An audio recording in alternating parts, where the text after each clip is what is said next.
It's my pleasure to welcome you today at the webinar on the support system for the next round of the nationally determined contributions for the Pacific region, organized by the UNFCCC Regional Collaboration Center for Asia and the Pacific. My name is Juhi Bansal, and I'm the regional expert for NDCs and LT-LEDs at the RCC Asia Pacific, and I will be your moderator for today. The objectives of the webinar today are twofold. The first is to provide a platform as a number of development and implementation partners are providing support to countries in the region on various aspects of the NDC preparation and implementation, such as data analysis, policy and planning, finance and investment, capacity building, and stakeholder engagement. This webinar therefore aims to provide a platform for countries to be able to hear from these support providers on the various avenues of support available for the development of the 2025 NDCs, and to be able to connect with them to access the support as and when they require it. Before we get started, I would just like to go over a few housekeeping rules. Please mute your microphones and turn off your camera unless you're speaking. During the Q&A and question answer sessions later on in the panel, please raise your virtual hands if you would like to take the floor. Or in the meanwhile, if there are any burning questions, please write the questions in the chat and they'll be picked up by the speakers and panelists during the Q&A. And we do encourage very active participation and engagement. The session itself will be recorded and shared on our websites, and it will be shared with invitees who could not participate today. There will also be the presentations that are shared by the participants will be plugged in on our websites as well, so you will be able to access them later. Now, I would like to briefly go over the agenda. This is the introduction to the webinar, which is led by me. We will then have the welcome and opening section, which will have a video from Simon Steele, our Executive Secretary. Then we will have a short welcome words from our manager, Mr. Mohammed Temur, from the Secretariat as well. Then there will be a brief presentation on the CMA decisions and the GST outcome from my side. We will then have the panel on country experiences relating to NDC development and implementation from representatives from Fiji and Papua New Guinea. Next, we will have the panel on the support available for NDCs, where we will have 8 speakers, which we're very glad to have. We will have representatives from UNSCAP, from UNEP, from UNDP, ADB, from SPREP, SPC, NDC Partnership, and GGGI. And then we will have closing remarks by Julie, who is the regional lead for the RCC Asia Pacific. Without much further ado, I would now like to move on to the next segment, which is the welcome and opening video from our Simon Steele, our Executive Secretary for the UNFCCC Secretariat.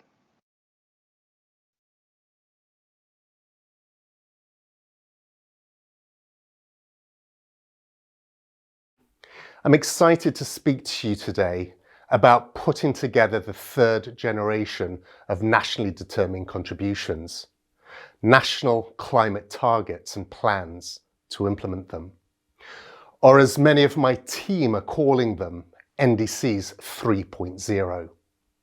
I think these may be the most important documents to be produced in a multilateral context so far this century. They can be economic blueprints for each nation and help attract significant new investment in climate action and development. Building on the work done to date, including, wherever possible, even stronger 2030 targets. These new NDCs need to respond to our climate reality.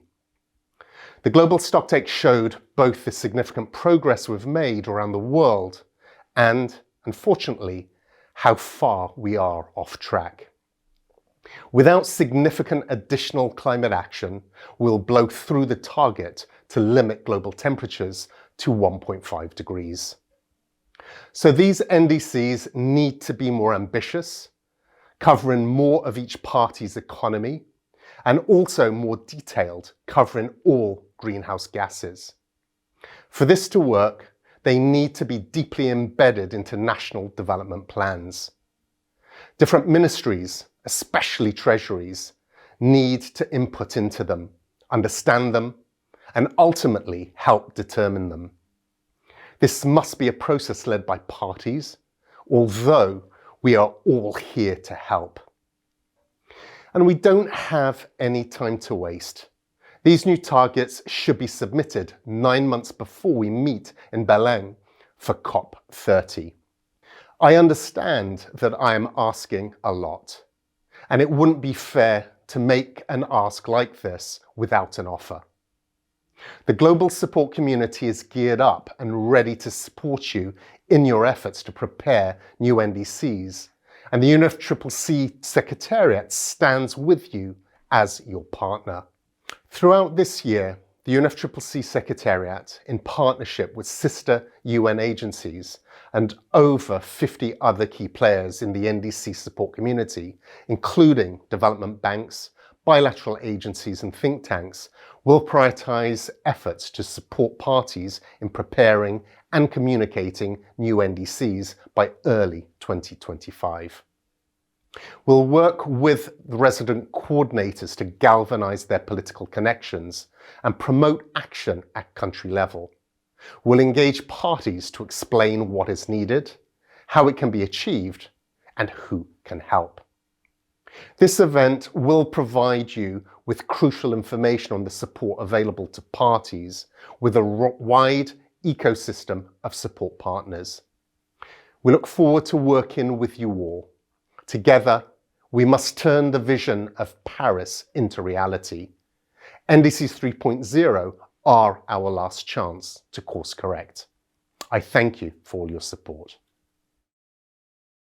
To move on now, I would now like to invite Mr. Mohammed Temur, the Manager for the Implementation and Coordination, who is also overseeing all the RCCs from the UNFCCC Secretariat for his remarks. Thank you, Temur, for being available at this late/early hour. Thank you so much, Vic. Can you hear me? Yes, very well, thank you. Dafa, can I ask you to stop sharing the screen, please?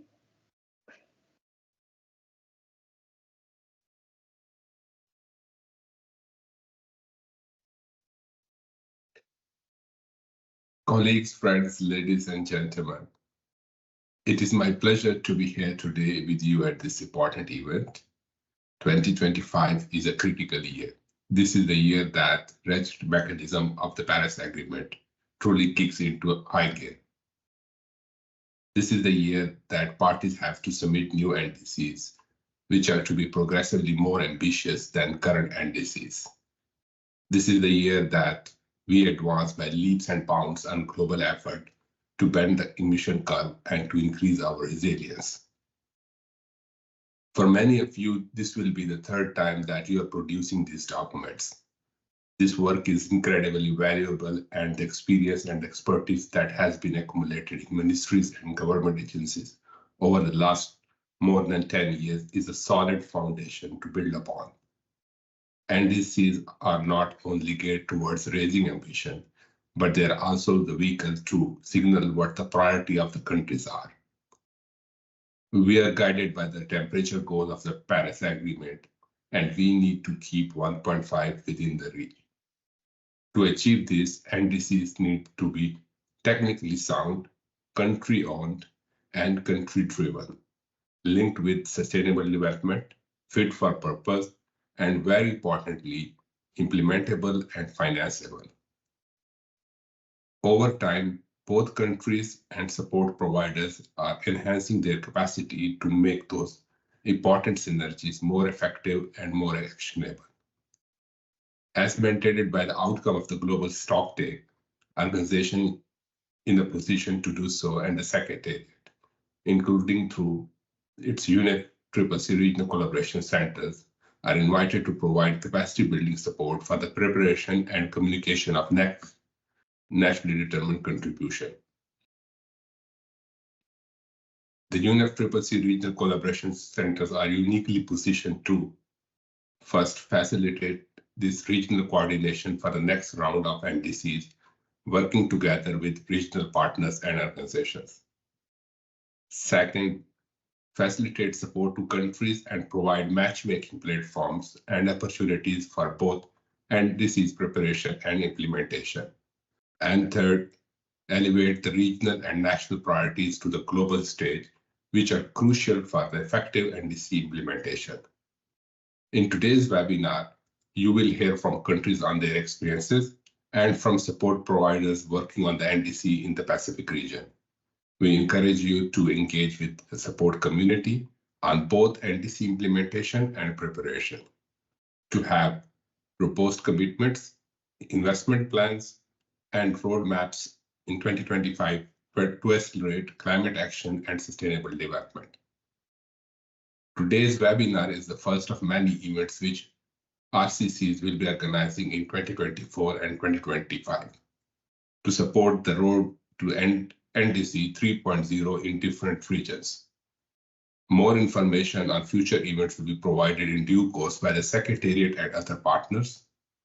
As mentioned by the UNFCCC Executive Secretary, the Secretariat and its regional collaboration centers and the support community stand ready to listen to you and to support you in the preparation and communication of NDCs that are country-owned, mobilize finance, and promote ambition and resilience.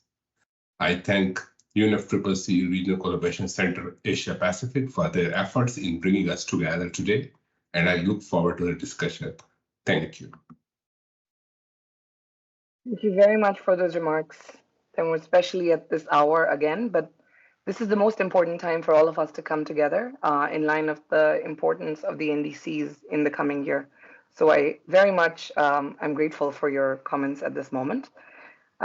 We would now like to give you a brief overview of the latest CMA decisions and GST outcomes that are relevant to the development of the next round of NDCs for some context for this session. Safa, maybe we can go to the next slide. Thank you. So the outcome of the global stocktake agreed upon at COP28 includes collective progress on mitigation, adaptation, means of implementation, finance, and loss and damage, response measures, and guidance on the way forward. I think despite overall progress, the only thing that we can agree upon is that parties are not yet collectively on track towards achieving the purpose of the Paris Agreement and its long-term goals. Safa, I'd ask you to click a couple of times because, yeah. So we're seeing that we started very far ago at COP21, where this Paris Agreement was adopted, and countries submitted their INDCs, moving on towards NDCs, and now countries are very much in the cycle of preparing these documents. Now, as we come closer towards this target of where the first INDCs and the NDCs that were revised have to be updated with the revised guidance from these decisions, there has to be more done collectively. So now we know that at COP28, that the outcomes of the global stocktake have to inform the next NDCs. And at the next COP30 in Belém, we're going to see what that looks like with targets for 2035. Next slide, please. So the most important thing for us in GST Decision Text 1 CMA 5 is that there's an urgent deep GHG emission reduction need and to transition away from fossil fuels, triple renewable energy, double energy efficiency, encourage economy-wide NDCs. In adaptation, we need incremental multi-sectoral and transformation actions, universal early warning systems, adaptation targets to reach the global goal on adaptation, and enhance national adaptation plans and adaptation communications. Just before I go on, I wanted to check with the participants if the slides are visible to you. At least if it is to all the attendees, I'm not certain if my team can check. Okay, I'm seeing a lot of hands up, so I can see that it's working for most people. And if there are any specific problems that people have, please write it on the chat box. Thank you very much. Also on means of implementation, there's a need to scale up mobilization for $100 billion of finance. There has to be a commitment. We need to double adaptation finance. We need support for NCQG, technology implementation program, as well as enhanced capacity building support. This also includes a need to focus on averting and minimizing loss and damage, as well as data management, and advances in just transition and enhancement of international cooperation. And this is where we all come in. There's a cross-cutting theme in all of these as well, which is urgency for action, equity, and best available science, as well as sustainable development. In the guidance and way forward, we know that there will be dialogues on the global stocktake, on finance, on mountains, and children.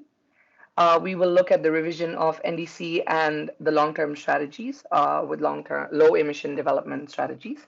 There will be the UN SG event this year, which will again raise ambition and look at what the NDCs are being promised by the countries. There will also be the communication of the biennial transparency reports this year, so we understand how the NDCs are progressing in terms of tracking. We will also look at how countries are looking to mainstream the global stocktake outcomes in their NDCs. So this is the most important part, which is the decisions that are relevant for the 2025 NDCs. We are seeing that the decision recalls that new NDCs have to be submitted by 2025, which is Article 4, Paragraph 9. We're seeing that the 2025 NDCs have to be submitted 9 to 12 months in advance of the CMA 7, which is Decision 1, CP 21, Paragraph 25. They have to have an end date of 2035, which means a 10-year time frame between 2025 and 2035. They have to have a progression beyond the party's current NDC and reflect its highest possible ambition, and this is important again. The 2025 NDCs need to provide ICTU information, which is again related to transparency and clarity.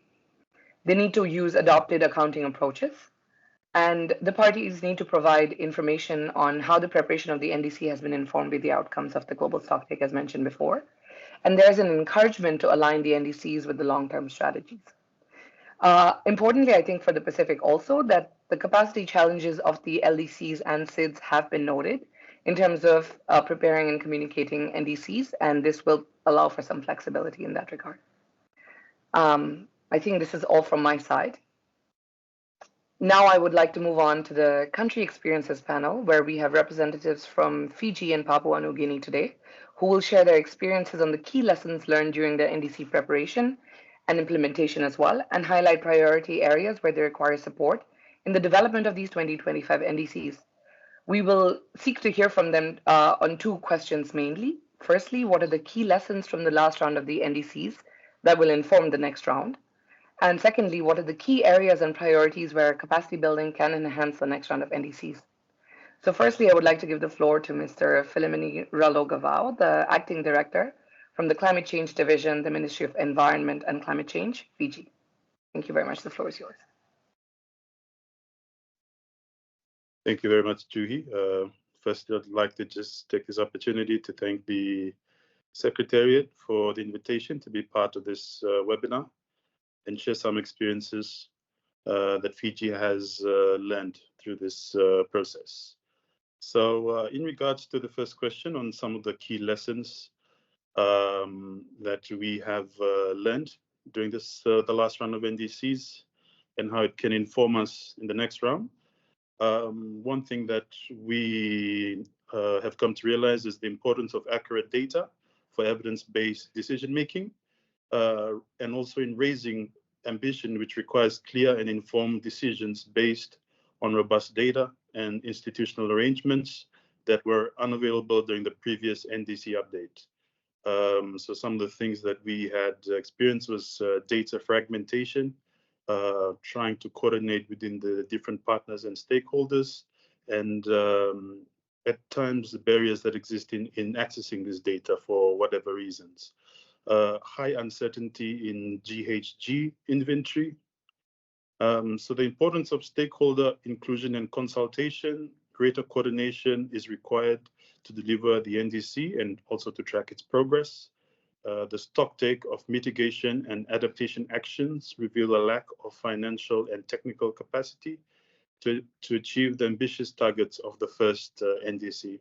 So primarily, it was a learning experience for us here in Fiji, seeing the gaps that exist and trying to mend it as we went along.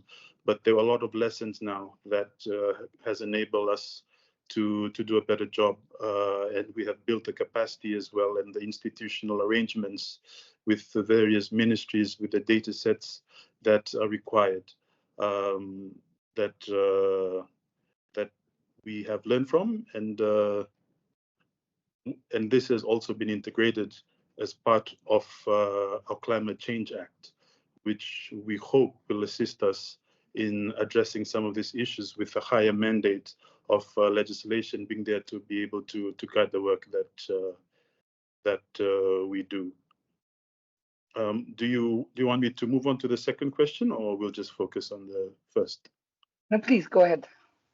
So in regards to the second question on some of the key areas and priorities where capacity building can enhance the next round of NDCs.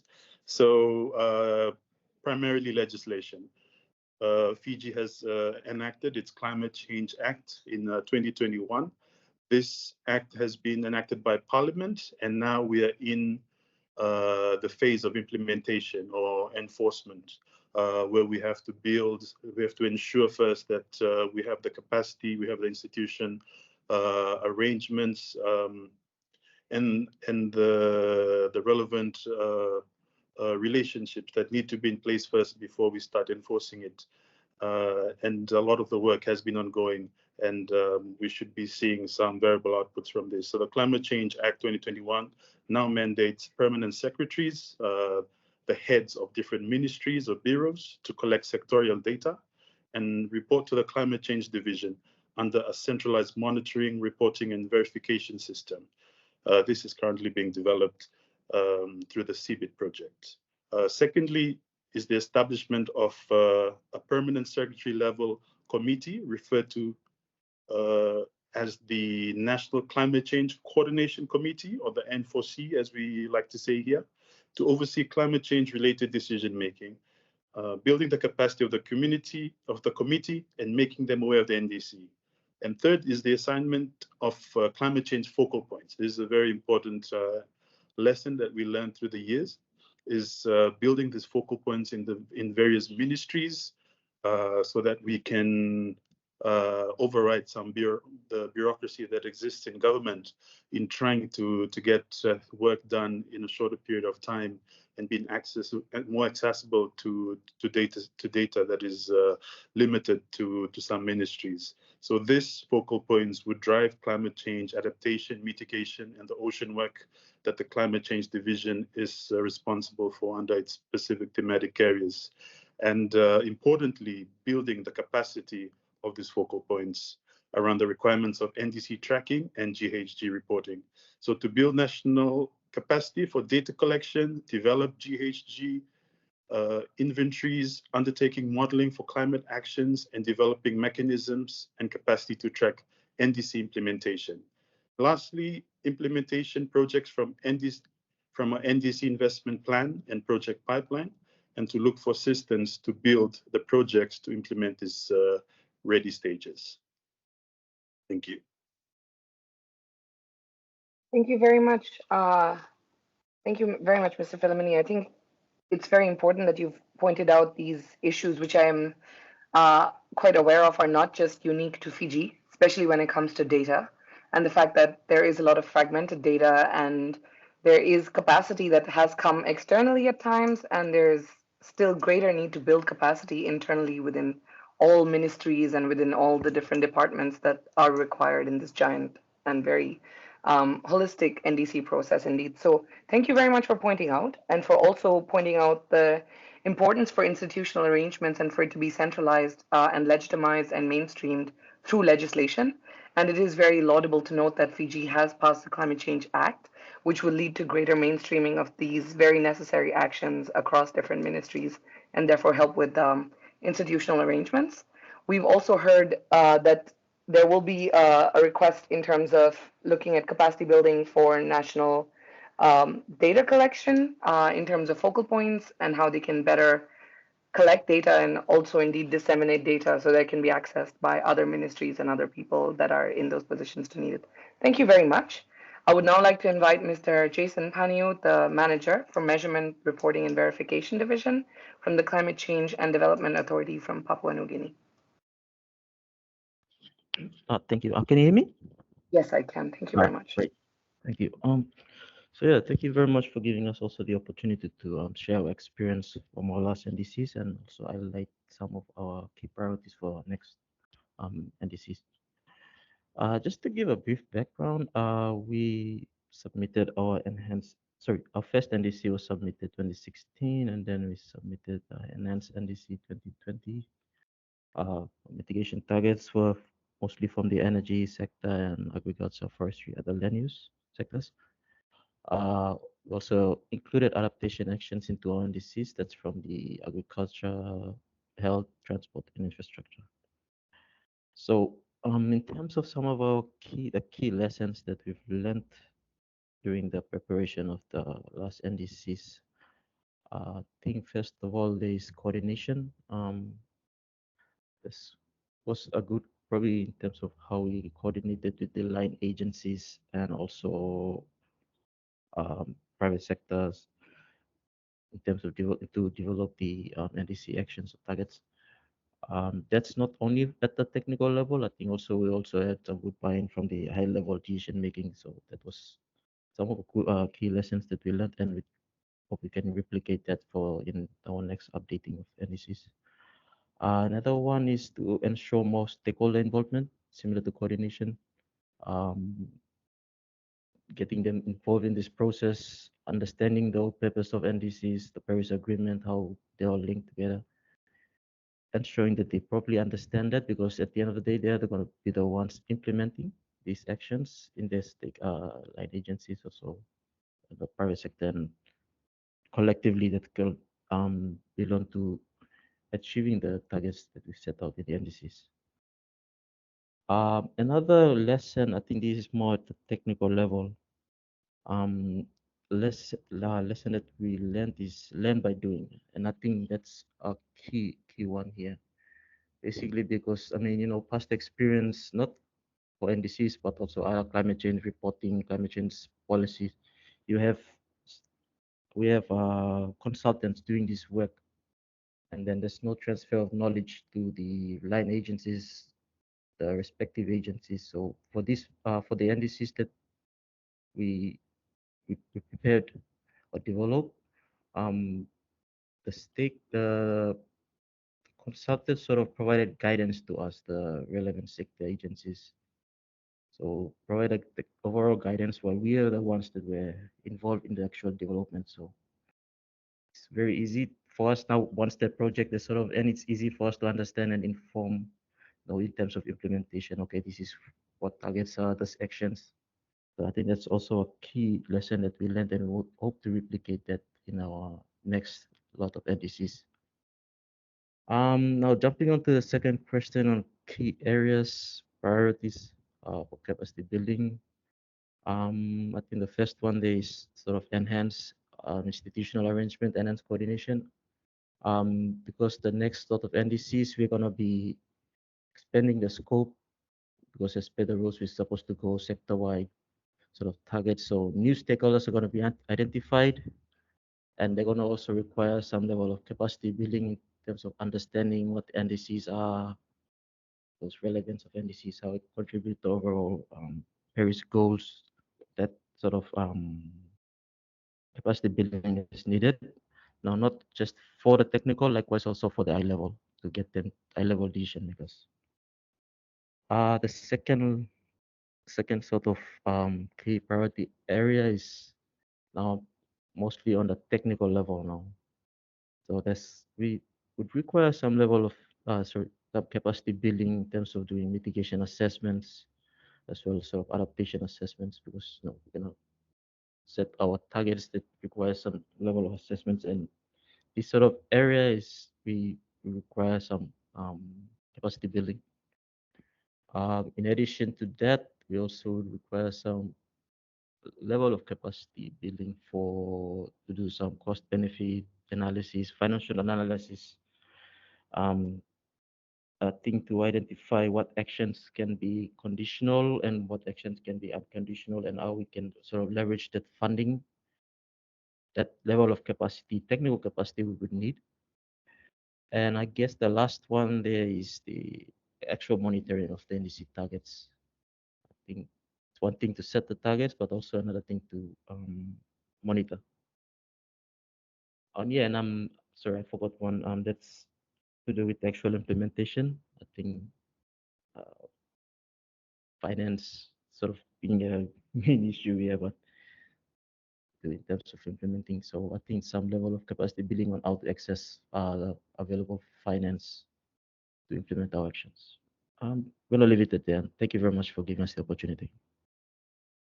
Thank you very much, Panyu. And again, it's very encouraging to hear from PNG on how the NDC has already been enhanced and the fact that it already included adaptation as well, which we understand is a very important focus area for the SIDS. I think it's again important to note that both Fiji and PNG have highlighted that stakeholder involvement and coordination is an important part, and that is very encouraging that you are looking at more and new stakeholders and looking at involving different parts of society into the NDC process, because indeed the NDC does impact every sector and there needs to be a whole of society approach.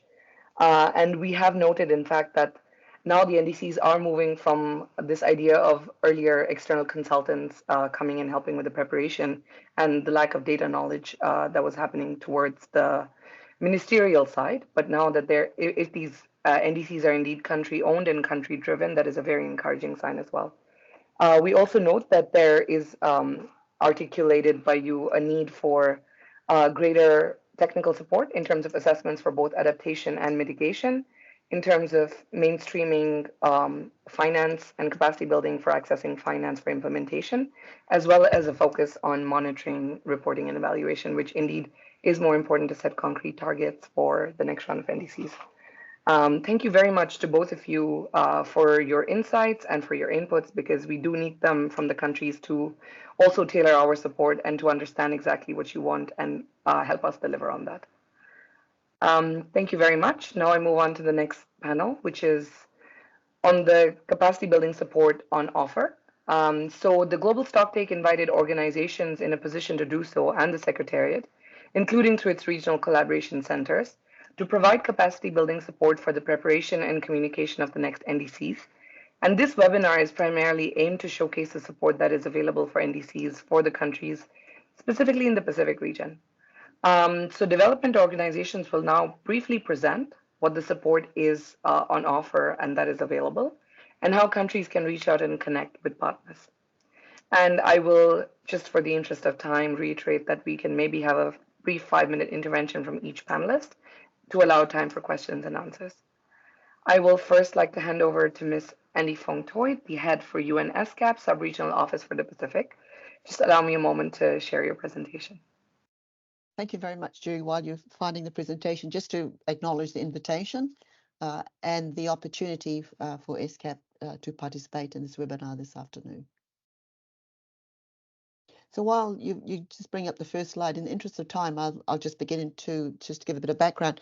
So the first slide, I apologize because I think it's not as clear as it should be, but what it does show is the SDG progress in Asia Pacific. And the reason that I've put that first slide up is because, of course, SCAP has the responsibility and the mandate for supporting countries in implementing the SDGs and measuring the progress. And with particular reference to the subject matter this afternoon, just to, I think we're all aware of the lack of progress in SDGs, both globally, but specifically in the Pacific, we've regressed on 6 of the 17 goals, and it's unlikely that the Pacific will achieve even 20% of its targets by 2030 if we remain on our current trajectory. And then, of course, we have made some progress with regard to SDG 7 on affordable and clean energy, but there has been stagnation on Goal 13, climate action. So when you get a copy of the slides, hopefully you can see a bit more clarity what that table shows. So the next slide, please. So my presentation today will focus really on the support that SCAP can provide in terms of a green energy transition, renewable energy. So just this slide, just a bit of background, I'm sure you're all across it. Oil makes up about 80% of our total energy supply, and the split is about 52% for transport, 37% for electricity generation. We have a tremendous fuel bill, about 6 billion per year, which constitutes between 5 and 15% of our GDP. Of course, with what's going on in the world, the prices have increased. And so there's huge, I suppose, huge opportunity for us to transit to renewable energy. So next slide, please. And as I said, in view of the high cost of importing fuel, we can or we should reduce our dependence on fossil fuels, not just, of course, for economic reasons, but of course, in terms of climate action. And just as a bit of background, our stats indicate that in terms of SDG 7 target 7.1 on energy access, the lowest rate of access to electricity is found in the Melanesian countries of Vanuatu, Solomon Islands, and PNG, with rates of access between 60 and 75% in 2020. This rate of access is increasing rapidly in all parts of the Pacific, but we do need to do more to deliver electricity across all households. And of course, and hopefully it will be sort of green energy. So the next slide specifically talks about the work that ESCAP does and what we call SDG 7 roadmaps. So, you know, of course, in many cases, renewable sources can deliver clean energy at a lower cost than conventional sources. So making a strong business case for further investments in renewable energy. And of course, you know, we need to improve the efficiency of the energy. And so, you know, we, of course, assuming that governments will, in their national determined contributions, you know, also incorporate SDG 7. And so, so ESCAP basically, as I said, provides assistance in helping countries develop what we call SDG 7 roadmaps. And to date, we have helped Fiji, Tonga, Kiribati, and FSM. So Fiji and Tonga have launched their SDG 7 roadmaps. We're finalizing Kiribati's and we're progressing the FSM energy roadmap. And so in terms of the next slide, I just wanted to just refer to some relevant Pacific-wide initiatives with regard to clean energy. There's, of course, the Office of the Pacific Energy Regulator Alliance, and they assist countries in terms of the modern regulation of energy utilities. Very much an exchange of knowledge and skills and addressing common challenges. And there's, of course, the Pacific Framework for Energy Security and Resilience in the Pacific. And the slide reflects what the aim of that framework is. And then finally, I just wanted to just refer to ESCAP's regional e-mobility policy and program, which and the aim is, of course, to mainstream electric vehicles.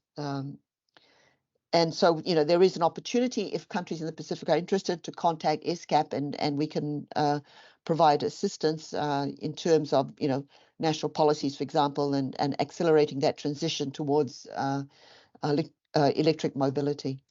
And then the final slide, I just wanted to just end with some, I suppose, some encouragement in terms of the way forward, obviously to set ambitious targets to achieve SDG 7, and to engage with financiers and the private sector. And on the right-hand side are some suggestions about how we can do that. When we share the slides, you'll see at the end of the slide, there's a bit of a plug for some of the publications from my office. So thank you very much, Juhi, again, for the opportunity to make that very brief intervention. Thank you very much, Andy. I think, first of all, I would like to thank you very much for the presentation, but also for highlighting the importance of energy transition and energy access in the region, and specifically also looking at how the NDCs and SDGs are linked with a focus on energy as well. So it's encouraging to see what ESCAP is doing in the region, and we do hope countries have taken a note on the initiatives that exist and the fact that they can connect to you on this. I would now like to invite Ms. Mozar Al-Alam, the Climate Change Program Regional Coordinator from UNEP. Babu, please let me know if you'd like me to share the slides, but no, we can see it. Thank you. You're still on mute, though. Okay. No, I know that I was trying to basically present the slide. I hope it is visible and I'm audible too. First of all, thank you very much for invitation from UNEP, UNEP the Regional Center for organizing this and inviting us. But before I start, let me mention what Taimur talked about in terms of the NDC 3.0 is the country ownership and the country-driven processes. And also, if we look into what Simon mentioned, that we need to raise the ambition. So these are the two very important aspects that the NDC, that the country drivenness and the country ownership and raising the ambition compared to the past, the NDCs that the respective countries has presented. So if I look into the support that UNEP will able to provide, It is not a linear support that is in one support that UNEP is providing to develop the next generation of NDC. Rather, it is leveraging the UNEP, the current portfolio, to raise the ambition of the NDC 3.0. And I will touch upon the number of areas that Fiji has already talked about in terms of their learnings. The PNG talks about what do they need in terms of preparing the next generation of NDC. So within that context, so let me move to the next slide. If we look into the UNEP's work in the region, as well as globally, it covers the reporting and the transparency related aspect of the NDC. It also covers the area that requires the assessment, for example, the technology needs assessment, the national adaptation plan, also the sectoral engagement, as well as the science and the policy research. So those are the four broader areas that we are already providing the support and could be a strong basis for country to use the information when they will be developing their NDC 3.0. But let me expand what that means in terms of the support in the possible area of contribution in the context of NDC. Now, we have heard about the robust baseline is required, or the robust assessment is required. But for that, what we need is the analytical tools as well as the data. And we have heard about the challenges in the Pacific for accessing to data. Now, when we have those robust baseline and the analytical tools in place, that gives us the good GHG emission, the projection, as well as the climate risk assessment, as we have heard that in the Pacific, it is not only the mitigation, but also the adaptation. Now, when UNEP was looking into the current portfolio, and we're looking into that where those information can come from and which will be a stronger the basis for the country when they will be preparing their NDC. So we are looking into the BUR, the National Communication, the National Adaptation Plan, the BTR, as well as early warning system, the projects that we have. In the Pacific, if I'm not mistaken, 9 countries that we are supporting either on the BUR or the NC, as well as the CBIT project, which I will talk later on. So that is where we see that the existing project can help the country to present the robust baseline in terms of the mitigation as well as the climate risk assessment in the context of adaptation. Now, when we're looking into the NDC, that also requires identifying the feasible climate actions, which of course require the sectoral assessment and which will lead the type of the climate interventions and their potential to identify. And we are looking into the number of projects that we have in the Pacific as well as in the Asia. For example, the efficiency, United for Efficiency, which is the mitigation project. We also have the cooling project. We also have International Methane Emission Observatory. We have the Global Alliance for the Building and the Construction.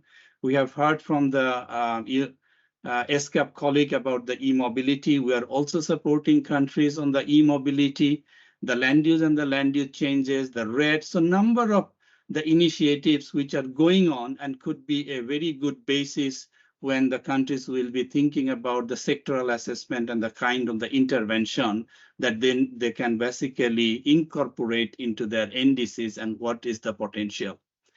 We also have the finance-related support under the UNEP, the Finance Initiative, as well as the Global Finance Alliance for the Net Zero. So we are also part of that alliance. So we see that as the second package of the information that can go and support countries for their NDC preparation. We have heard about a lot on the stakeholder consultation and where we see that we can basically leverage the existing network and the project partners. And that could lead the development of consensus on what kind of the project based on the potential that I have mentioned earlier that they will able to put forward. And that will also lead the implementation of the project. And if we look into which are the support that we already in place under the CBIT network, we have the CTCN, the Technology Needs Assessment, NDC Action Projects, and more. So we can actually bring those, the projects and the partner during the stakeholder consultation at the national level. Now, based on those, what we can also see when we have all those three things, then it is going to be easy for the country to set their ambition. And not only setting the ambition, but it is also aligning with the national development as well as the international goals and targets. And that will lead to see in terms of the adequacy of the support as well as ensuring the alignment with the national development. And if we look into the different types of the report that UNEP produces, for example, the gaps report, the resource outlook report, as well as the production gap report, which is primarily focusing on the fossil fuel production and investment. So we see that kind of the support can be basically obtained from those reports.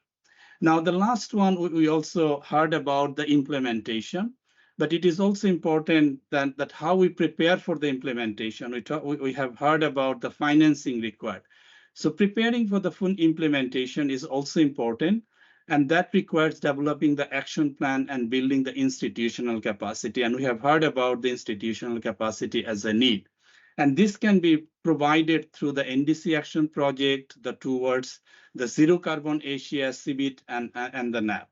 So if we look into the whole package of the support, so it is not a linear support, rather than bringing the different projects and basically helping the different aspect of the NDC when the country will be preparing the next generation of NDCs. Now, let me just show you the couple of the countries in the Pacific, as I mentioned, under the CBIT and the BTR, as well as the TNA. We are basically supporting number of countries in the Pacific. It is the 9 countries in the Pacific. This is not only the UNEP, but other UN agencies are also part of it. The CBIT, the Global Support Program, under the climate transparency, which is also providing support in number of areas, including the training, as well as the knowledge product and the resource toolkit. Let me just end my mentioning the NDC, the implementation. We are supporting 10 partner countries, and these are basically focusing on the countries in Asia is 3, and then we have the other region. But unfortunately, as of now, we don't have any implementation of the NDC project in the Pacific, but UNEP will be happy to support in future when it comes to the issue of implementation of NDC. I think this is the last slide. Over to you, Juhi.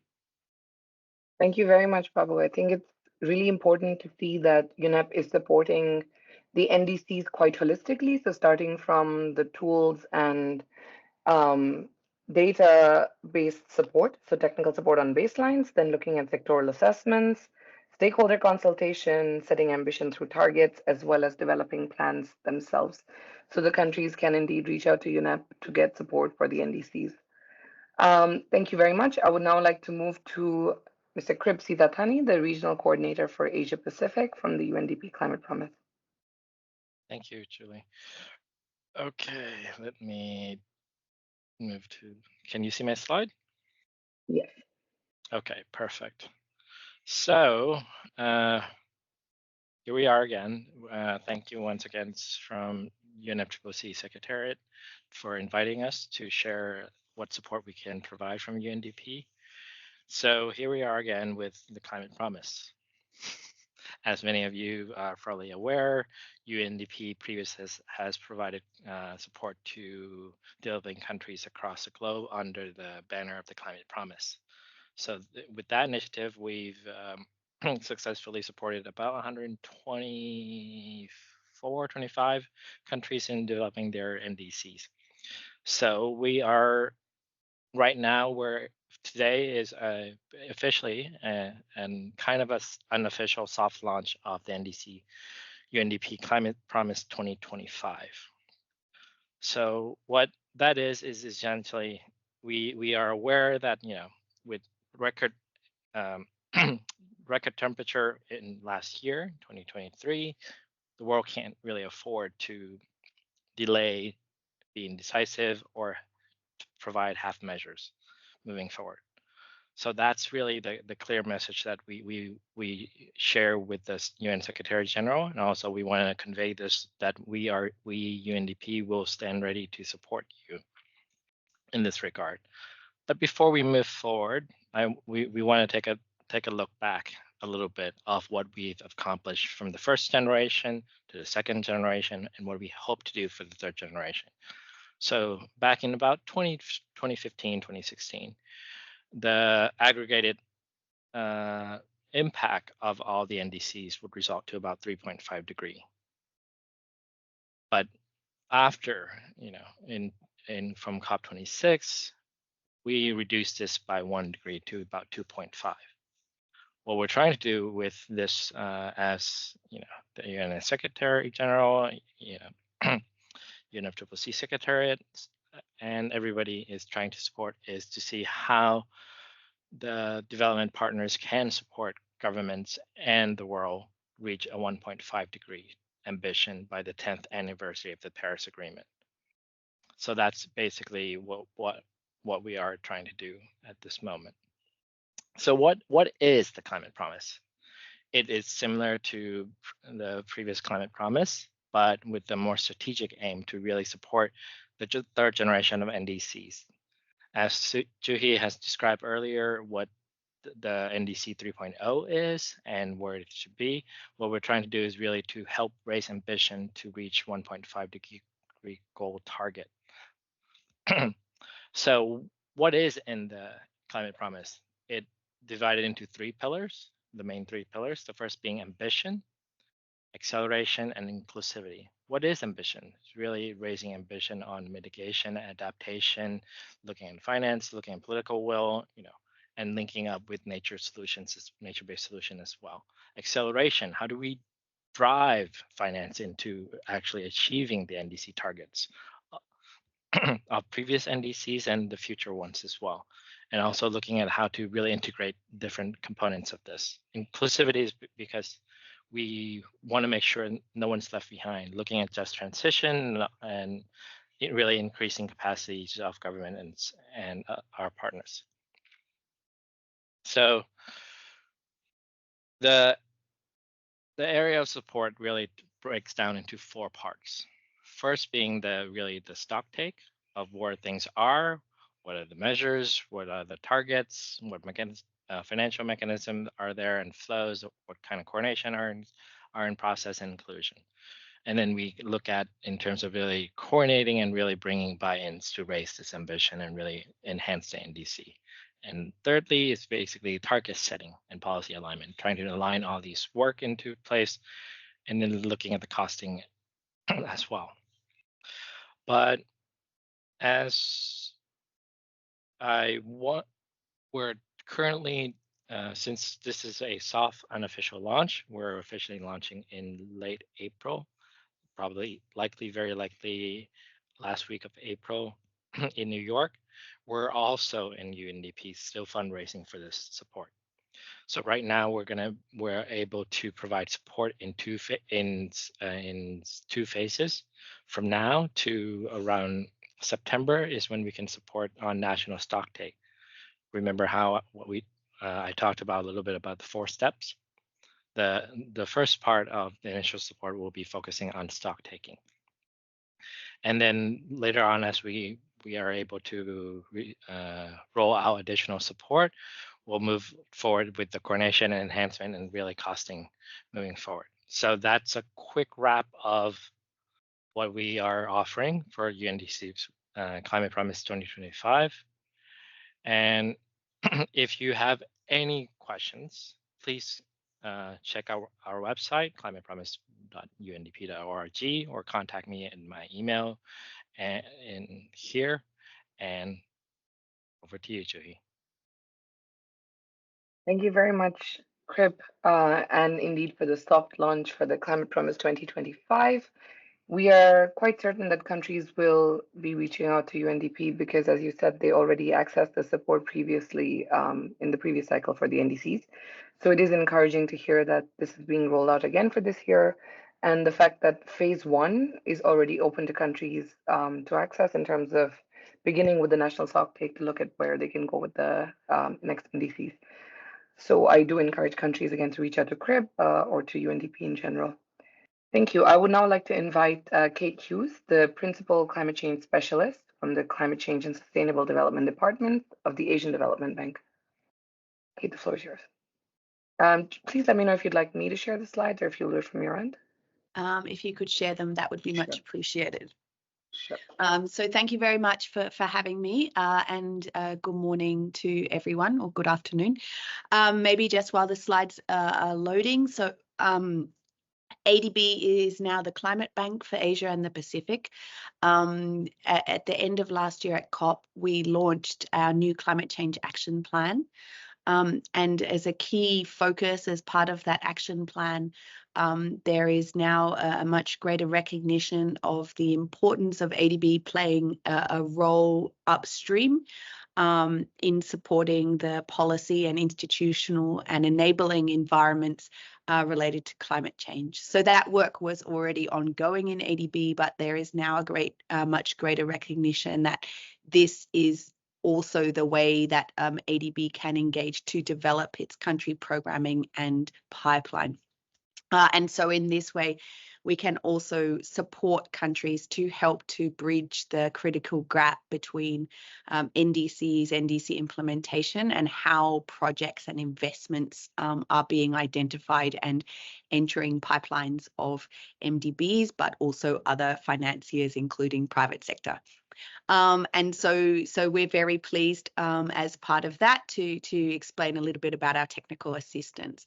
So specifically relevant to the preparation of NDCs, ADB has an NDC support platform named NDC Advanced. And this is an integrated technical assistance platform that can support any of our member countries with various aspects related to the NDC as well as other upstream climate policy. So it's a platform that has 4 interlinked sub-projects, and the types of activities that we have supported in the past. The first is on the actual supporting the implementation of existing NDCs. So this can include things like sector plans, project concepts, climate finance or climate investment plans. We have also supported a lot of capacity building, and particularly I noted on Fiji's discussion around supporting greater cross-institutional coordination and capacity on NDCs, so we can support those types of activities. We also have a track of work supporting climate finance, so looking at private sector finance mobilization roadmaps in key NDC sectors and supporting countries to look at the enabling environments and supply and demand side conditions for mobilizing finance. There is a sub-project that looks specifically at monitoring, reporting and verification. That includes both in terms of greenhouse gas emission reporting and verification, but also climate finance tracking and helping countries to establish templates and methodologies for climate finance tracking.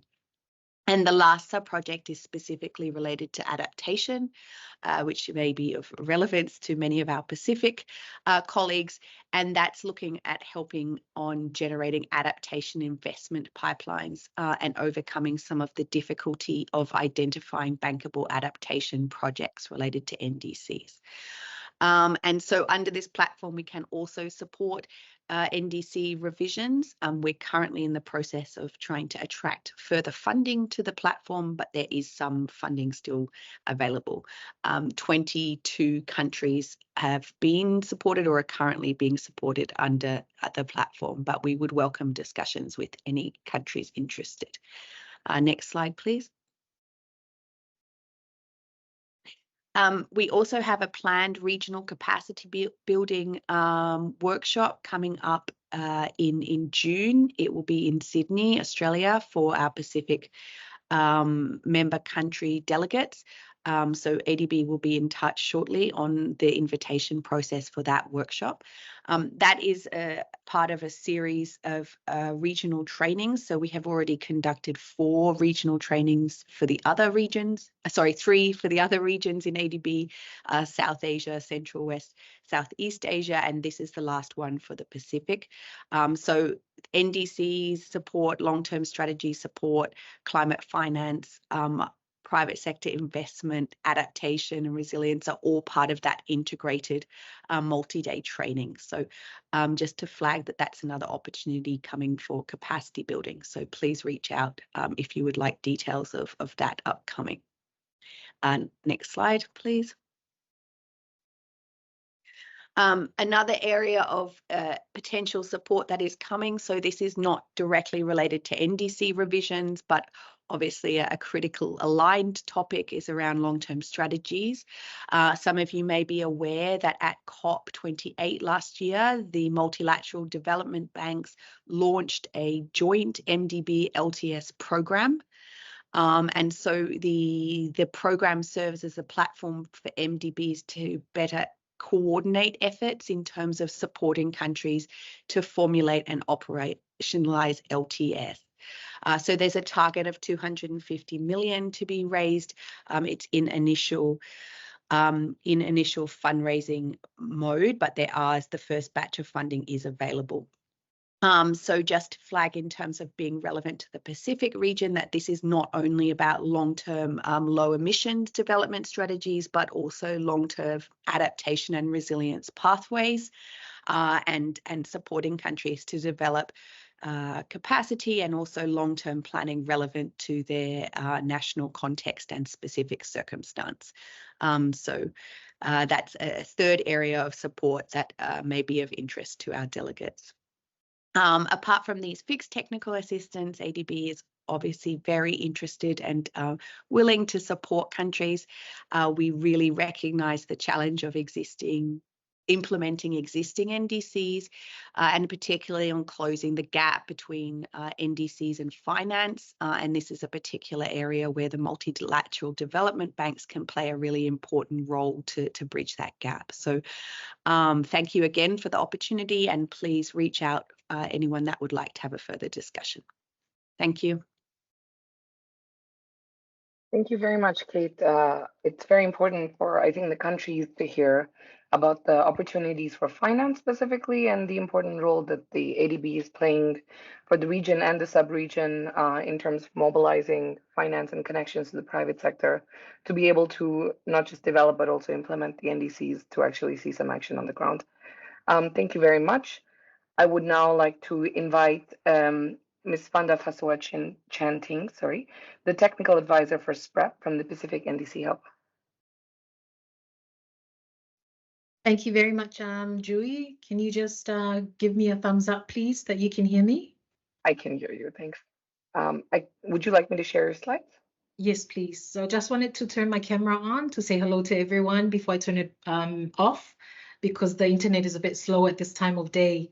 So talofa everyone from Samoa. Thank you very much, first of all, to the Secretariat, UNFCCC, RCC, Pacific and Asia for inviting SPREP, the Secretariat of the Pacific Regional Environment Program, to be part of this webinar. So that's my name there, Vanda Fasua Chanting, as Jui has rightfully stated. Please, next slide.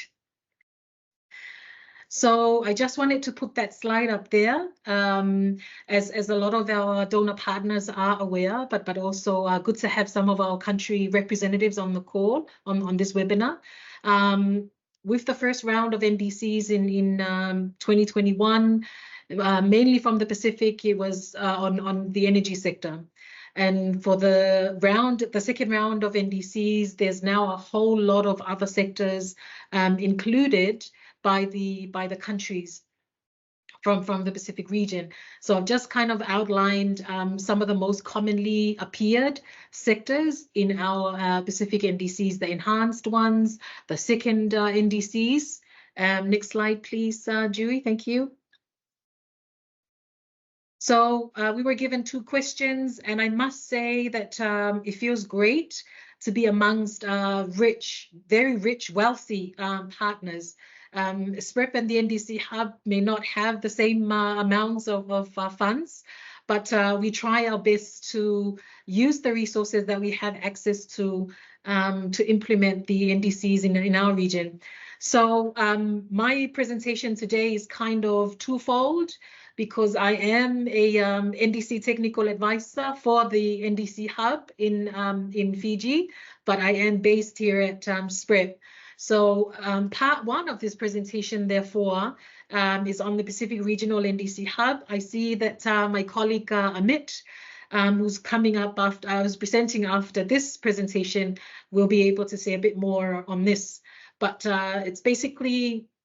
was basically formed at COP23 when Fiji was the COP presidency, and it empowers and supports 14 large ocean states of the Pacific, as opposed to being small island developing states.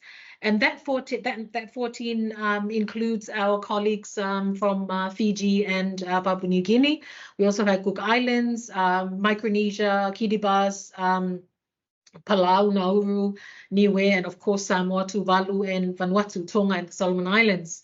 The NDC Hub is basically demand-driven, and the work of the NDC Hub is driven by the countries through the specific NDC requests that they prioritized and submitted to the NDC Hub for implementation. So this is a bit different from say some other funding arrangements that we're used to, because this is simply, you can say it's a directive from the countries on what they want done. And under the NDC Hub, we have 4 main implementing partners. Currently, up until August this year, the administration and the management of the hub is being done by GIZ. And of course, the other 2 partners working with SPREP to implement all the NDC country requests are Triple GI and of course SBC, who will be taking over the NDC Hub come the 1st of September 2024. So it's great to hear all the work and all the funding that the Pacific can access. From ADB, for example, the UNDP Climate Promise, there's SCAP, UNEP. It'll be really good if those funds can actually trickle down to some of our smaller countries in the Pacific. Next slide, please, Julie.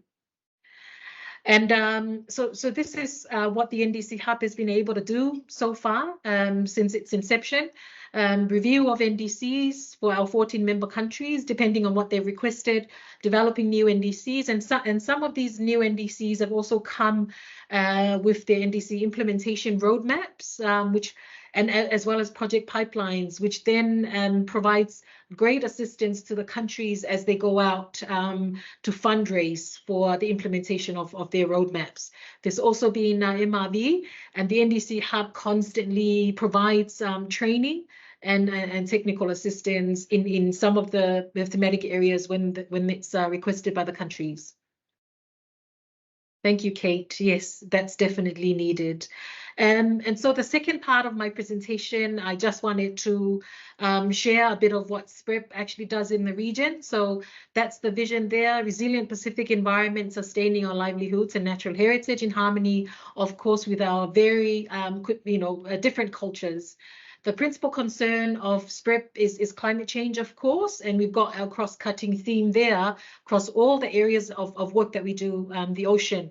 Under the SPREP, we've got 4 main strategic priorities. That's the climate change resilience, where the NDC Hub currently sits under. Then we also have ecosystem and biodiversity protection. So a lot of our marine work comes under there.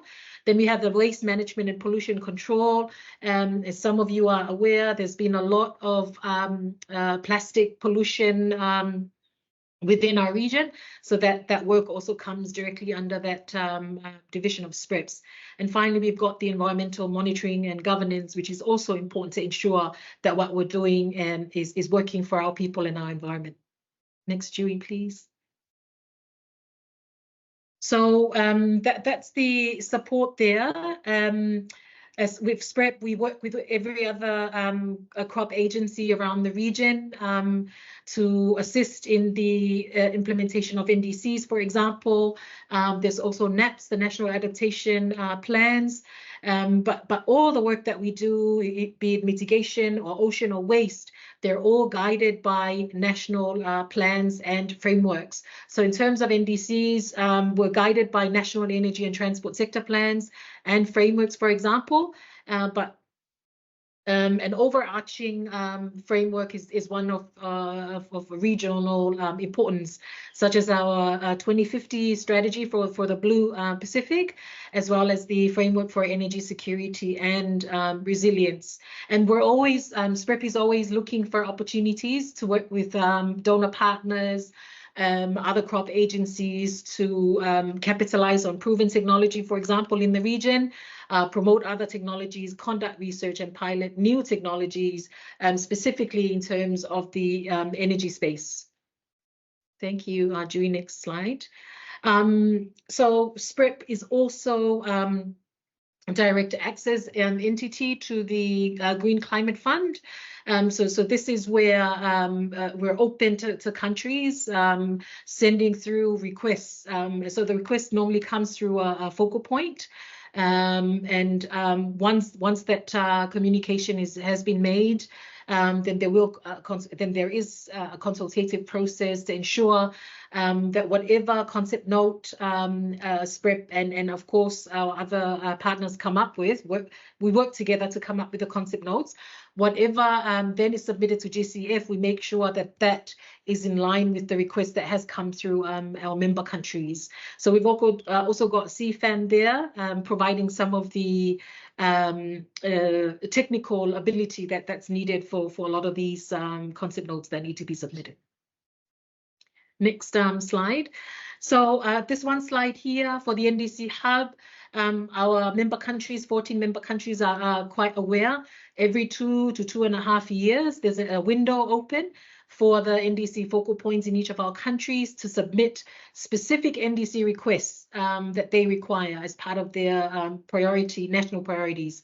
And for SPREP, as I just mentioned, whatever is prioritized by the countries in some of the areas that I've listed out can be relayed to SPREP, and then that initiates the consultative process on the best way forward, what areas to cover and how much money to ask for, what activities will be implemented and so forth.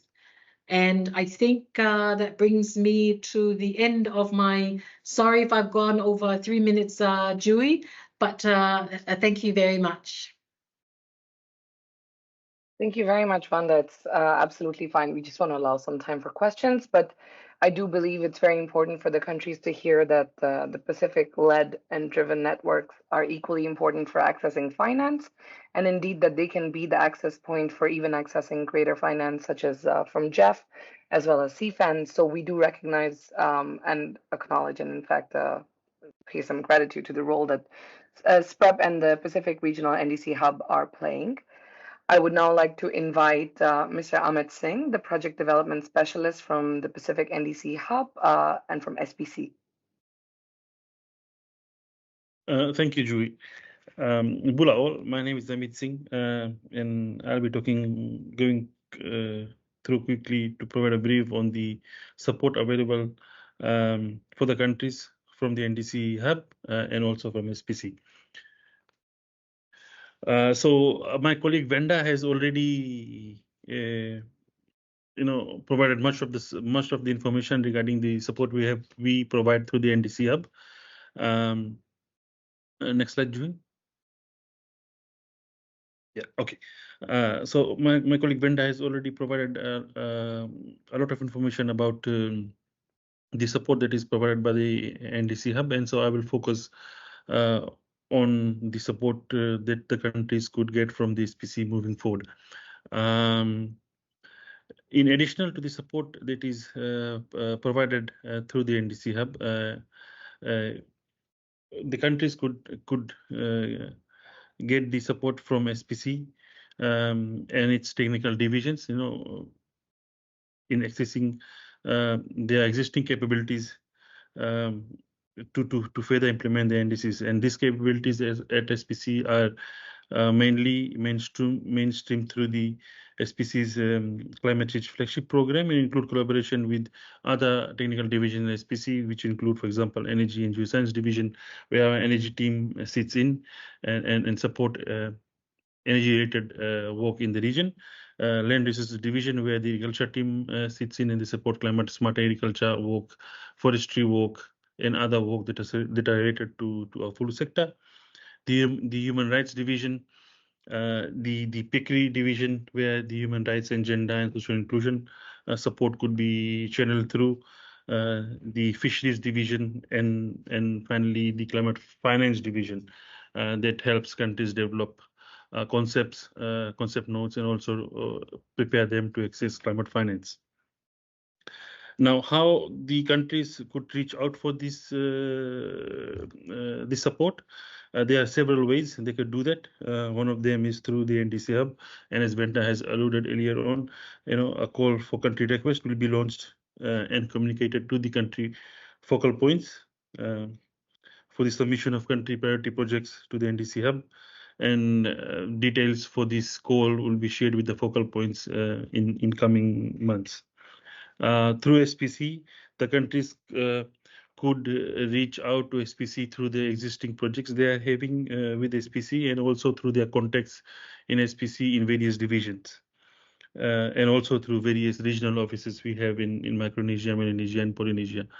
So these are the entry points where you could reach to SPC for supporting the in advancing the NDCs or taking forward the NDCs 3.0. One more thing I want to highlight here is that NDC Hub will also be supporting the French territories in the next phase when SPC takes over the PMU through funding from France on NDC-related issues. Next slide. Apart from the support SPC provides to its division and other partners, the mobilization of climate finance is also important to advance the country NDCs, and moving forward with the PMU being taken over by SPC from August. SPC and NDC Hub will provide this greater aim for NDC Hub to embed itself in the regional architecture connecting to climate finance. And you can see in the slide how NDC Hub envisions itself in the climate finance space amongst agencies, accredited entities, and direct access entities and NDAs. So what this means for our membership is NDC Hub will streamline and coordinate the process of developing project pipelines for financing PICS NDCs and maximize the investment of donor partners who are currently supporting in different aspects of range of these capabilities. And also by acting as conduit between these capacities and resources, the future NDC Hub will ensure efficient and effective climate finance support to Pacific Island countries in implementing their NDCs. So that's what we envision the NDC Hub to move into moving forward, and allow Pacific Island countries the need. The urgent need for climate finance to implement the NDCs. So that's all pretty much from me, Juhi. I think Venda has given a lot of information about NDC Hub. So that's pretty much, yeah. Naga. Thank you very much, Amit. Again, to reiterate the importance of the Pacific Regional NDC Hub, and that the SPC will be the PMU starting August 2024, and encouraging all other development providers to also coordinate with the Pacific Hub. Thank you. I would now like to invite Mr. Deo Gabinete, the Regional Manager for Eastern Europe, Asia, and the Pacific from the NDC Partnership. Deo, the floor is yours.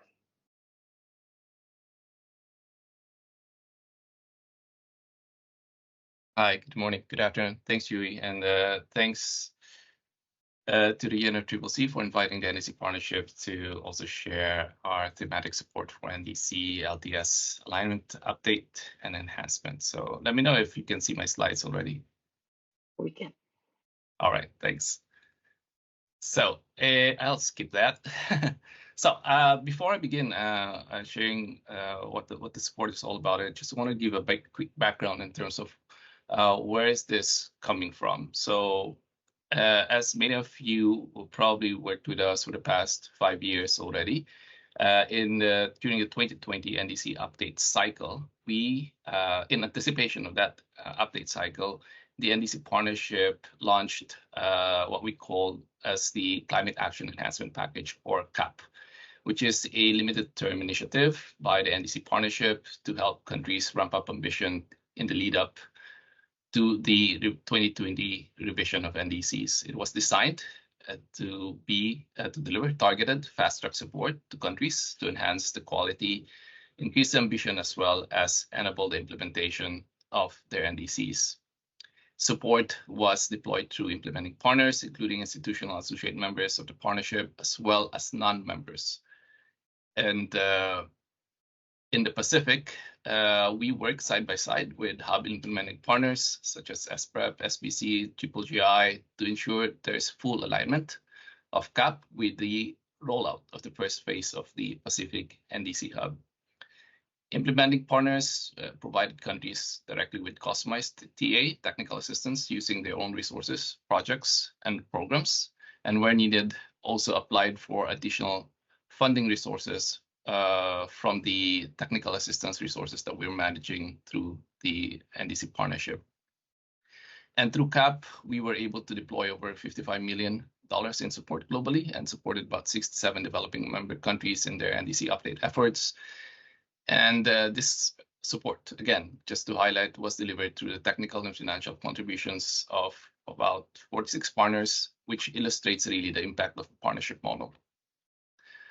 Drawing together partners, and we were able to draw a diverse set of partners with skill sets and expertise that would be able to provide coordinated support. And this really enabled countries to ratchet up their ambitions and implementation efforts. So building on those successes and lessons learned from CAP, the partnership launched its thematic support as early as November 2022 to provide dedicated and readily available resources for our member countries for their 2025 NDC update, as well as on developing their LTLEDs and aligning those two policy documents. This dedicated support mechanism aims to mobilize support in response to requests from countries, and the thematic call will, again, primarily draw on members' resources and strengths, establishing coordination arrangements with initiatives such as the 2050 Pathways Platform, UNDP's Climate Promise, the Multilateral Development Bank's Long-Term Strategy Facility, the IKI Consortium on LTLEDs, and the Deep Decarbonization Pathways projects, and many others. Again, we will be providing complementary funding to what we call now as a Partnership Action Fund, and this will serve as a last resort mechanism to strengthen members' responses when needed to fill gaps where they exist. To date, 49 countries have engaged with the initiative and 36 have submitted support requests. 32 of those countries have received direct assistance from our partners, resulting with an impressive 89% response rate. We anticipate countries will continue to request support through the thematic call, and this for the remainder of the year, and as well as the whole of 2025. But many of the countries that we have been speaking to are just about to start the work on NDC update for next year. Again, we also invite countries to have developed long-term visions and roadmaps to develop NDCs to request assistance to begin work on developing their full-scale long-term strategy, or LTLEDs. The thematic call consists of 3 streams. The first is the preparatory support for governments to gain an understanding of the full scope of activities required to develop LTLEDs or to update their NDCs, and to align the two documents from the onset. This support is meant for countries who do not have yet an LTLEDs, And the output of the support includes long-term vision, roadmaps, methodologies, impact assessment, and this applies as well for NDCs. We hope that the support from this particular stream will lead to future requests from streams 2 and 3. The second stream is on the actual development, update and ambition enhancement, and supporting countries in submitting their NDCs for 2020 or their first iteration of their LTLEDs. Sample outputs from this particular stream can include new and enhanced NDCs or LTLEDs, net zero scenarios, or enhanced assessment of long-term climate risks and impacts on their country. The third stream is promoting long-term transformation action and supporting catalytic institutional frameworks and engagement beyond current NDC ambition. Now, I won't be talking much more about this third stream because we're focused on this webinar for the NDC 3.0. But just to reiterate, streams 1 and 2 are readily accessible now for countries that are members of the NDC Partnership. If you are interested, please reach out to me or any of my colleagues, including Juhi, to ensure that we are able to already map out the needs that you have and support you through the request for support process. In terms of the processes involved, countries can request support through the thematic call through our regular request for support mechanisms. And they can do this multiple times throughout the whole implementation period of the thematic call. We've also added the opportunity for countries to submit initial expressions of interest to request for support or guidance through a form, which we call the pre-screening form. And this has allowed us to map out countries' interest very rapidly early on. The support unit works with country focal points to develop this request. So, as I've said, at the earliest onset that you have you want to begin planning for your NDC preparation process, please reach out to us so we can guide you through the request for support development. And as part of the thematic, that's not TA is not part of it.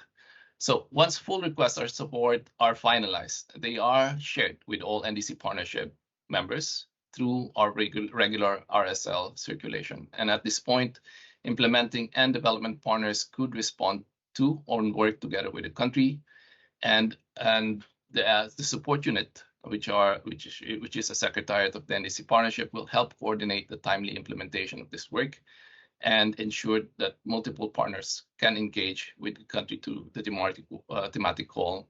And we'll be developing a joint work plan to ensure that there's a document where we can base off this coordination and the various support that's coming to the government. We will also be facilitating discussions between and among partners and countries so that responses are coordinated and mapped out against different requests coming in directly to the NDC Partnership or outside of the NDC Partnership. And once the joint work plan is established, the implementation can start. And usually it takes around 3 to 8 months from the request circulation or as soon as project agreements are set up with different parties involved. And one last thing. So some 3 months ago, we started the development of what we are now calling, or at least trying to think about in terms of calling, the NDC 3.0 Navigator, which is a joint project between the NDC Partnership and the UNFCCC. This is not meant to be a guidance. It is a toolkit to help developing countries understand and how they can raise ambition of their NDCs, starting from scoping on where they are, identifying options to raise ambition and how to do it, and identify ways to make it implementable and financeable, while also incorporating the outcomes of the global stocktake. It will link to any existing guidance that exists or being developed instead of replicating them. And we are now trying to gather inputs from different stakeholders, and we plan to launch an offline version hopefully by next month or in May, May 2024, and an online version by June during the SBs. So that's it. Thanks. Thank you very much, Deo. I think it's important for the countries to note that the NDCP is coordinating with the other organizations in the Pacific, but also on a regional level as well as a global level. So it's very useful for the countries to reach out directly to you or to other liaisons from the NDCP offices. Thank you very much. I do understand we are at the end of the webinar and some people have had to leave. But if you will allow me to take just 5 minutes more of your time, we would like to invite our last speaker for this panel, Yulim Jion, the Senior Associate at the Global Green Growth Institute. Yulim, the floor is yours. Hi everyone, this is Yulim Jion. Yes, can you hear me? Yeah. I'm representing GGGI instead of Siddharth Another today. I will share my screen first. I'll go briefly, yeah. So this is a brief intro to GGGI. We are intergovernmental treaty-based organization headquartered in Seoul, Republic of Korea. And we have 45 member states for now, and mostly focusing on mitigation actions and adaptation for NDC enhancement. So since 2017, we've been doing the MRV projects all over the world. And also we have reviewed 53 national adaptation plans and prepared the good practice guidance. And 61 have adaptation communications for adaptation. So the complete findings will present the detailed final report in the first quarter of 2024. And this is our resource partners so far. Currently, we are in a close collaboration with resource partners and also with Pacific NDC Hub and UNFCCC. So I'm gonna introduce our GGGI service offerings for NDC implementation enhancement. Mostly we are focusing on NDC implementation through finance planning, bankable projects, and finance mobilization, and transparency, especially through MRB projects as the backbone of NDC implementation, and highlighting focus on alignment on NDCs and LT-LATs. And lastly, we incorporate loss and damage and gender equality and social inclusion and SDGs in NDCs. So there are largely 5 activities we are doing for NDC enhancements this year for 2024 and 2025. For first one is we are producing communication consultation tools. So to assess the GGGI member and partner country status of their previous NDC implementation, ambition, and needs on the future NDC revision and update, and match them with costed GGGI services, and as well as potential donor funding. And secondly, we also will guide on how to incorporate macroeconomic analysis in NDC enhancement. So the guide will produce a guidance. So this guidance will focus on NDC actions and pathways, macroeconomic impacts, for example, on GDP, employment, trade balance, and also will assess socioeconomic impacts, reduce climate economic losses and cost-benefit analysis, and also fiscal policy analysis. And then we'll conduct NDC financial planning guidance and consultations. So to incorporate financial planning in NDC enhancements, and it will be aligned with the green economy analysis. And it will also emphasize the relevance of macroeconomic constraints, such as the balance of payments, price stability for public and private green investments. And then GGGI is developing a guidance note for gender equality and social inclusion in NDCs by this May 2024. So this guidance note aims to address this social inclusion gaps in consultation with member states and partner countries, particularly the appointed UNFCCC gender focal points that GGI has engaged with effectively in countries like such as we are focusing on Ethiopia, Burkina Faso, and so on.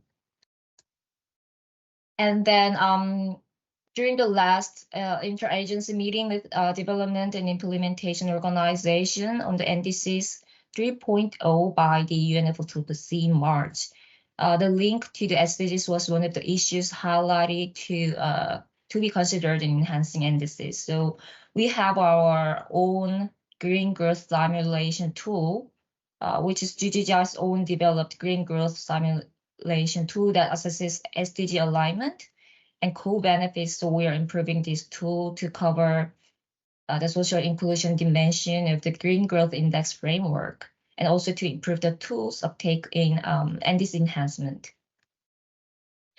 And then lastly, this is our ultimate objective to guide for NDC LT-less alignment. So mostly we will focus on engagement with strategic partners and potential donors, so that we can align NDC enhancement with LT-less. So this GGI service offering will be aligned with mostly with networking and knowledge sharing, capacity building, and green ODA mostly from our donor funding countries, and also cooperation through MOU. So next steps is so GGI is accelerating these three things in this slide. So firstly, as I mentioned, in March, GGI and other IOs participated in a global dialogue by UNFCCC to enhance coordination and support. So we are actively participating in this global dialogue, so on. And we also, at the same time, we initiated consultations with countries to understand their NDC support needs. So we are doing internal consultations with governments to tailor support for NDC enhancement, specifically targeting Zambia, Ethiopia, Qatar, Laos, PDR, Mexico, and Pakistan now. And most importantly, we are developing resources and tools for NDC enhancement. So we also expect NDC partnerships commitment to track requests for support and channel them through the Partners Action Fund. And also, we also expect UNFCCC's role in providing comprehensive guidance on the NDC person and close collaboration. So for inquiries on GGI NDC enhancement project, please reach out to Siddharth Sanatri. He is global lead of our climate change MRV system. Yeah, thank you very much. Thank you, Yulim. It's important to hear that the GGI is supporting the Pacific, and I indeed know that there is also Mr. Noemuddin, who is supporting the Pacific countries very specifically. So please do reach out to GGI for the support on NDC enhancement and the next NDC coming up. We are very over time already. I'm aware of that. So I do apologize that we will have to skip over the question and answer session. But again, to reiterate, we are all available here, and you have seen our contact details. Please feel free to reach out to the RCC. We are here in the region to facilitate support. We will be happy to connect you to all of the partners that have spoken here, or to others that may not have been present at this webinar. But please feel free to reach out to us and connect with us. To give the closing remarks, I would like to invite Ms. Julie Amoroso Garbin, the regional lead for the RCC Asia Pacific. Julie, the floor is yours. Thank you very much, Julie, and thank you again, everyone, for your time and for attending this webinar. As we learned today, developing countries require robust support to submit more ambitious NDCs. We also heard from support providers on the different avenues of support available for developing the 2025 NDCs, and we hope that the countries present here will use these support opportunities and connect with them.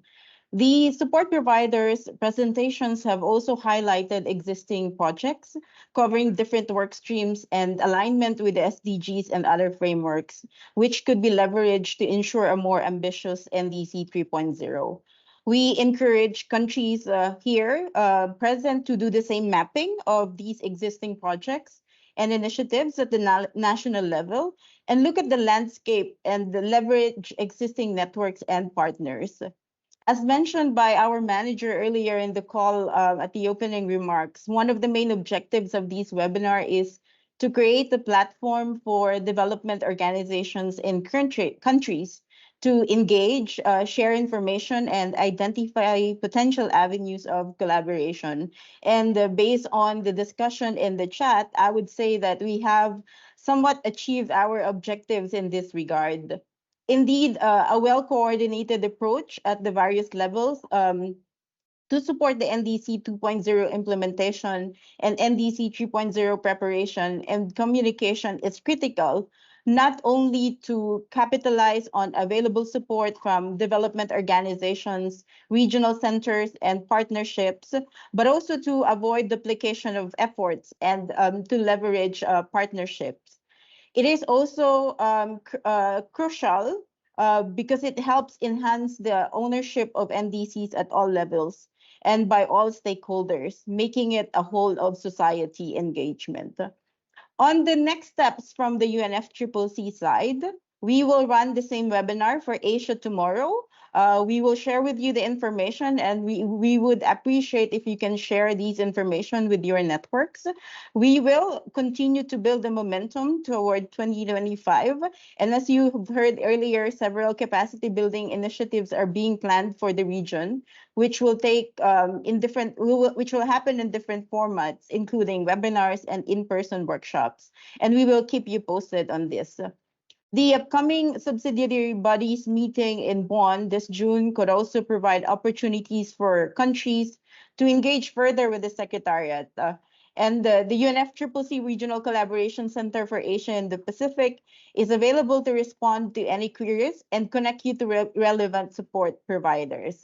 Again, our sincere appreciation to all the panelists and participants for attending this webinar and for sharing their valuable insights during their interventions. In closing, let's collectively build on the momentum from this event and translate the valuable insights we gained into action. Thank you very much, and we wish you a good day.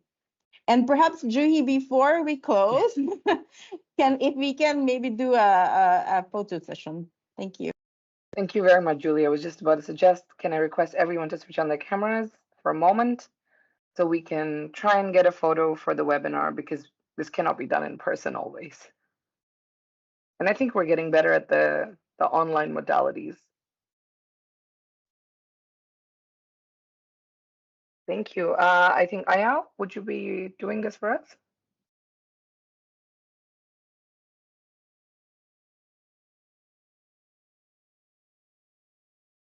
Sorry, once more, please.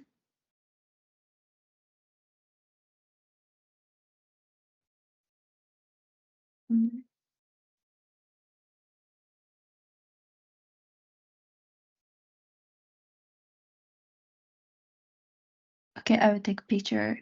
1, 2, 3.